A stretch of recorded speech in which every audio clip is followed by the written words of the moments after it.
kasamaan. Lahat ng pandaraya at pagkukunwari, pagkainggit at lahat ng paninirang puri, kaya ng isang bagong silang nasanggol. Naisin ninyo ang dalisay na gatas ng salita ng Diyos, upang sa gayon ay lumago kayo sa espiritu at katotohanan. Kung totoong inyo nang natikman ang kagandahang loob ng Panginoon, siya na darating na isang buhay na bato, na itinakwil ng mga tao, ngunit pinili ng Diyos at tinatangi. Kayo rin naman bilang mga buhay na bato ay itinayong espiritual na templo ng Diyos, itinalaga bilang mga banal na kaparian, upang mag-alay ng mga espiritual na mga handog na kalugod-lugod sa Diyos sa pamamagitan ni Kristo Jesus, sapagkat ito rin ang nakalagay sa kasulatan. Tingnan ninyo, inilalagay ko sa Zion ng pangunahing batong pundasyon, hinirang at mahalaga, at ang sinumang sumasampalataya sa Kaniya ay hindi mapapahiya. Sa makatuwid sa inyo na sumasampalataya, siya ay mahalaga, ngunit sa kanila na suwail at hindi sumasampalataya, ang batong itinakwil ng mga tagapagtayo ay siyang naging batong pundasyon, at isang batong nakakatisod, batong ikakadapa, lalo na sa kanila na natitisod sa salita ng Diyos bilang mga masuwayin, na ito din naman ang nakatakda para sa kanila. Ngunit kayo ay hinirang na lahi, maharlikang kaparian, banal na bansa, mga taong bukod tangi, upang magbigay at magpahayag ng mga papuri sa Kanya na tumawag sa inyo mula sa kadiliman patungo sa Kanyang kamangha-manghang liwanag. Dati kayo'y hindi mga pinili, ngunit ngayon kayo'y mga piniling katauhan ng Diyos. Dati hindi kayo nakasumpong ng habag, ngunit ngayoy nakamtan nyo ang Kanyang habag. Mga minamahal, ako'y nakikiusap sa inyo bilang mga dayuhan at mga dumadaan lamang sa mundong ito. Iwasan ninyo ang mga pagnanasa ng laman na nakikipagdigma laban sa inyong kaluluwa. Magkaroon kayo ng mabuting pamumuhay sa gitna ng mga hentil, upang kahit na parakangan nila kayo na kayo'y masasama. Ngunit sa pamamagitan ng inyong mga mabuting gawa na kanilang makikita, luwalhatiin nila ang Diyos sa araw ng Kanyang pagdating. Magbasakop kayo sa batas ng lupa, alang-alang sa Panginoon, maging ito'y sa hari bilang pinakamataas na kapangyarihan, o sa mga gobernador, maging sa kanila na isinugo niya upang magparusa sa mga gumagawa ng masama, at magparangal sa mga gumagawa ng mabuti, sapagkat ito ang kalooban ng Diyos, na sa paggawa ng mabuti ay mapatahimik ninyo ang kamangmangan ng mga hangal na tao bilang mga taong malaya. Huwag ninyong gamitin ang inyong kalayaan para pantakip sa kasamaan. Sa halip, mamuhay kayo bilang mga lingkod ng Diyos. Igalang ang lahat ng tao, mahalin ng mga kapatiran kay Kristo, katakutan ninyo ang Diyos. Igalang ang hari, mga alipin, magpasakop kayo sa inyong mga amo ng sa mababait at maaamo, kundi pati ang malulupi. Sapagkat ito'y kapuri-puri, kung ang isang taong may pagkatakot sa Diyos ay nagtitiis ng bighati at nagdusa sa walang katarungang pagdurusa. Sapagkat ano ang inyong maipagmamalaki kung kayo ay napaparusahan dahil sa inyong kamalian, at tinanggap nyo ito ng matyaga at may pagtitiis. Ngunit kung kayo ay gumawa ng mabuti at wala kayong ginawang masama, ngunit kayo'y naparusahan at tinanggap nyo ito ng may pagtitiis, ito ay katanggap-tanggap sa Diyos. Sapagkat dahil dito kayo ay tinawag, ang pagtitiis ng hirap ay bahagi ng pagkatawag sa inyo ng Diyos. Sapagkat si Kristo man mismo ay nagtiis para sa atin at nag-iwan sa atin ng isang halimbawa. Dapat nating sundan ang kanyang yapak. Siya na walang kasalanan, ni sa mga bibig niya ay walang lumabas na kalikuan, ni makitang bakas ng kasamaan. Nang siya'y inalipusta ay hindi gumanti ng pang-aalipusta. Nang siya'y pinahirapan, siya'y hindi nagbanta. Sa halip, ipinaubaya niya ang sarili sa Diyos na huhukom ng makatarungan. Siya na pumasa ng ating mga kasalanan sa sarili niyang katawan na ipinako sa krus, upang tayong mga patay sa kasalanan ay mamuhay sa kabanalan ayon sa kalooban ng Diyos. Sa pamamagitan ng kanyang mga sugat, kayo'y pinagaling.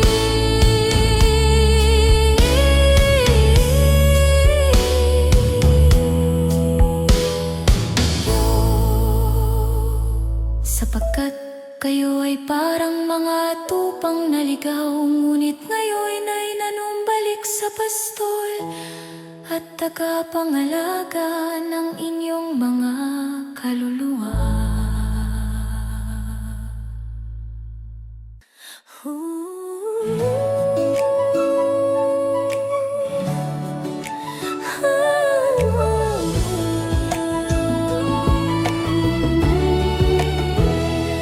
Kaya talikuran ninyo ang lahat ng kasamaan, lahat ng pandaraya at pagkukunwari, pagkainggit at lahat ng paninirang puri. Kaya ng isang bagong silang nasanggol, naisin ninyo ang dalisay na gatas ng salita ng Diyos, upang sa gayon ay lumago kayo sa Espiritu at katotohanan. Sa kalimang inyo nang natikman ang kagandahang loob ng Panginoon, lumapit sa Kanya na isang buhay na bato na itinakwil ng mga tao, ngunit pinili ng Diyos at tinatangi. Kayo rin naman bilang mga buhay na bato ay itinayong espiritual na templo ng Diyos, itinalaga bilang mga banal na pagkapari, upang mag-alay ng mga espiritual na mga handog na kalugod-lugod sa Diyos sa pamamagitan ni Kristo Jesus. Sapagkat ito rin ang nakalagay sa kasulatan, tingnan din ninyo, inilalagay ko sa Zion ang pangunahing batong pundasyon, hinirang at mahalaga, at ang sino mang sumasampalataya sa kanya ay hindi mapapahiya. Sa makatuwid, sa inyo na sumasampalataya siya ay mahalaga, ngunit sa kanila na suwail at hindi sumasampalataya, ang batong itinakwil ang mga tagapagtayo ay siyang naging batong pundasyon. At isang batong nakakaisod, batong nadadapa, lalo na sa kanila na natitisod sa salita ng Diyos bilang mga masuwayin, na ito din naman ang nakatagda para sa kanila. Ngunit kayo ay hinirang na lahi, maharlikang kaparian, banal na bansa, mga taong bukod tangi upang magbigay at magpahayag ng mga papuri sa Kanya na tumawag sa inyo mula sa kadiliman patungo sa Kanyang kamanghamanghang liwanag. Dati kayo'y hindi mga pinili, ngunit ngayon kayo'y mga piniling tauhan ng Diyos. Dati hindi kayo nakasumpong ng habag, ngunit ngayo'y nakamtan nyo ang Kanyang habag. Mga minamahal, ako'y nakikiusap sa inyo bilang mga dayuhan at mga dumadaan lamang sa mundong ito. Iwasan ninyo ang mga pagnanasa ng laman na nakikipagdigma laban sa inyong kaluluwa. Magkaroon kayo ng mabuting pamumuhay sa gitna ng mga hentil upang kahit na paratangan nila kayo'y masasama, ngunit sa pamamagitan ng inyong mga mabuting gawa na kanilang makikita, luwalhatiin nila ang Diyos sa araw ng Kanyang pagdating. Magpasakop kayo sa batas ng lupa, alang-alang sa Panginoon, maging ito'y sa hari bilang pinakamataas na kapangyarihan, o sa mga gobernador maging sa kanila na isinugo niya, upang magparusa sa mga gumagawa ng masama at magparangal sa mga gumagawa ng mabuti. Sapagkat ito ang kalooban ng Diyos na sa paggawa ng mabuti ay mapatahimik ninyo ang kamangmangan ng mga hangal na tao bilang mga taong malaya. Huwag ninyong gamitin ang inyong kalayaan para pantakip sa kasamaan. Sa halip, mamuhay kayo bilang mga lingkod ng Diyos. Igalang ang lahat ng tao, mahalin ang mga kapatiran kay Kristo. Katatakutan ninyo ang Diyos, igalang ang hari. Mga alipin, magpasakop kayo sa inyong mga amo ng may paggalang, hindi lamang sa mababait at maamo, kundi pati ang malulupit, sapagkat ito'y kapuri-puri. Kung ang isang taong may pagkatakot sa Diyos ay nagtitiis ng pighati at nagdusa sa walang katarungang pagdurusa, sapagkat ano ang inyong maipagmamalaki kung kayo ay napaparusahan dahil sa inyong kamalian at tinanggap nyo ito ng matyaga at may pagtitiis. Ngunit kung kayo ay gumawa ng mabuti at wala kayong ginawang masama, ngunit kayo'y naparusahan at tinanggap nyo ito ng may pagtitiis, ito ay nakalulugod sa Diyos. Sapagkat dahil dito kayo ay tinawag, ang pagtitiis ng hirap ay bahagi ng pagkatawag sa inyo ng Diyos. Sapagkat si Kristo mismo ay nagtiis para sa atin at nag-iwan sa atin ng isang halimbawa, dapat nating sundan ang Kanyang yapak.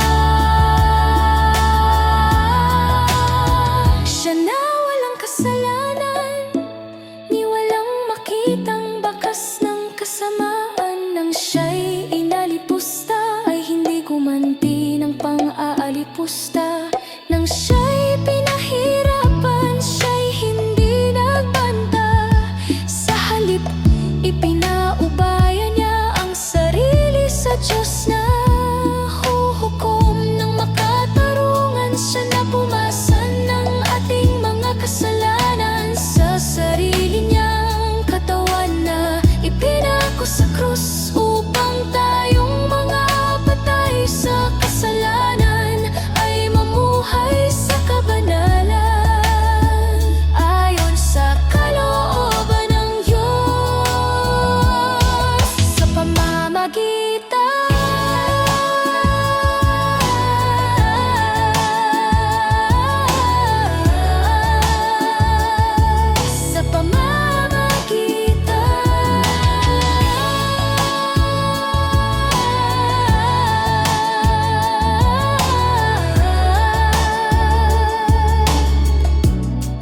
ng kanyang mga sugat, kayo'y pinagaling.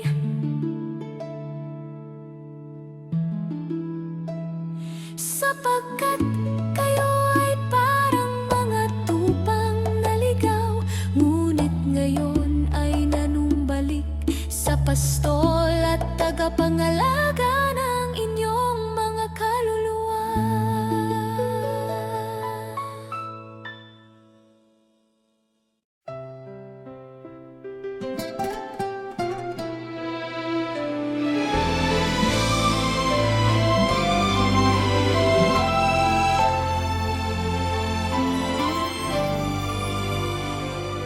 Kaya talikuran ninyo ang lahat ng kasamaan, lahat ng pandaraya at pagkukunwari, pagkainggit at lahat ng paninirang puri, gaya ng isang bagong silang nasanggol.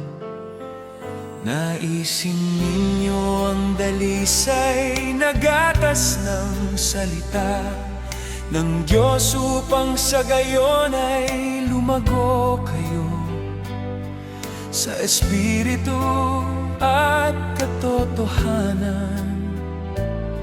Kung totoong inyo nang natikman ang kagandahang loob ng Panginoon, siya na darating na isang buhay na bato na itinakwil ng mga taong ngunit pinili ng Diyos at tinatangi. Kayo rin naman bilang mga buhay na bato ay itinayong espiritual na templo ng Diyos, itinalaga bilang mga banal na kaparian upang mag-alay ng mga espiritual na mga handog na kalugod-lugod sa Diyos sa pamamagitan ni Kristo Jesus.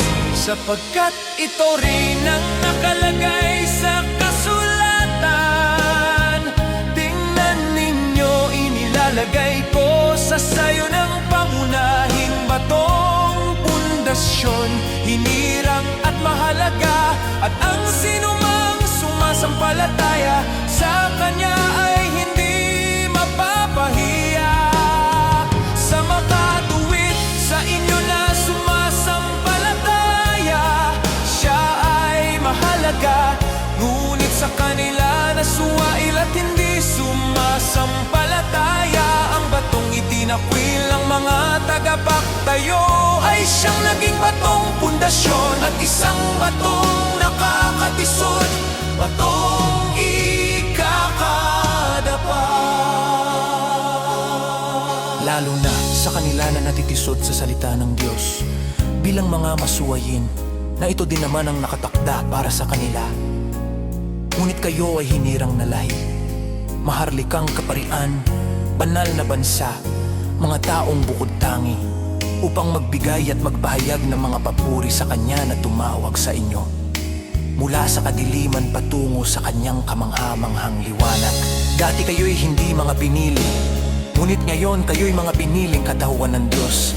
Dati hindi kayo nakasumpong ng habag, ngunit ngayo'y nakamtan nyo ang Kanyang habag. Mga minamahal, ako'y nakikiusap sa inyo bilang mga dayuhan at mga dumadaan lamang sa mundong ito. Iwasan ninyo ang mga pagnanasa ng laman na nakikipagdigma laban sa inyong kaluluwa.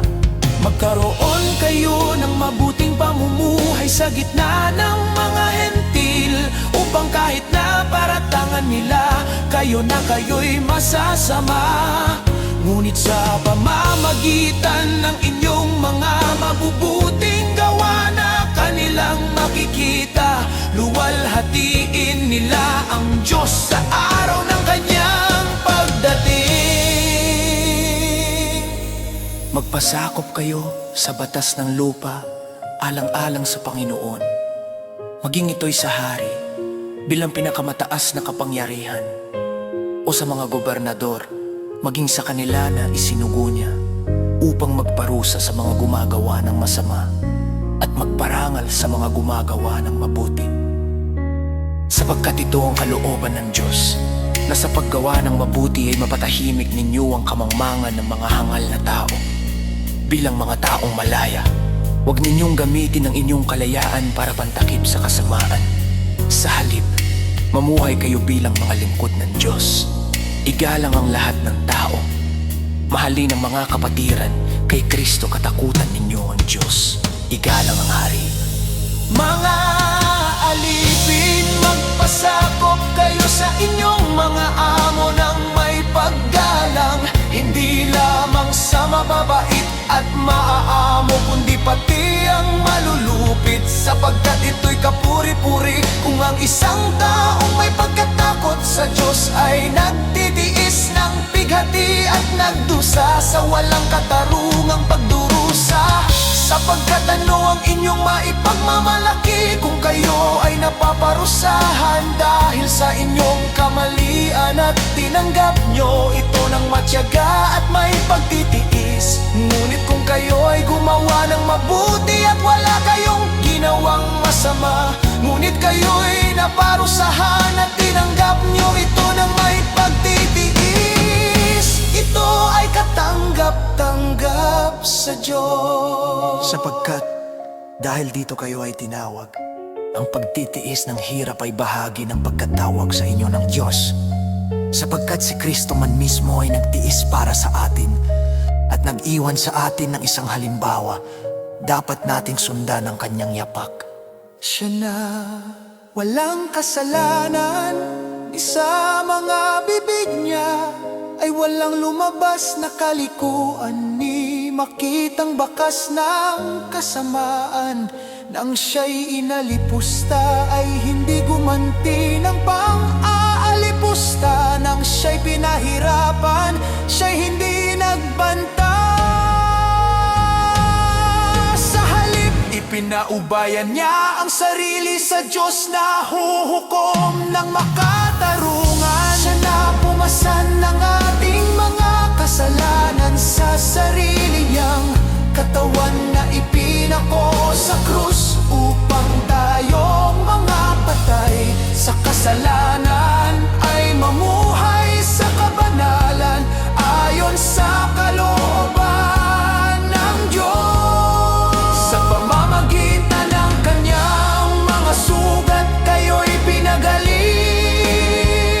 sapagkat kayo ay parang mga tupang naligaw, ngunit ngayon ay nanumbalik sa pasto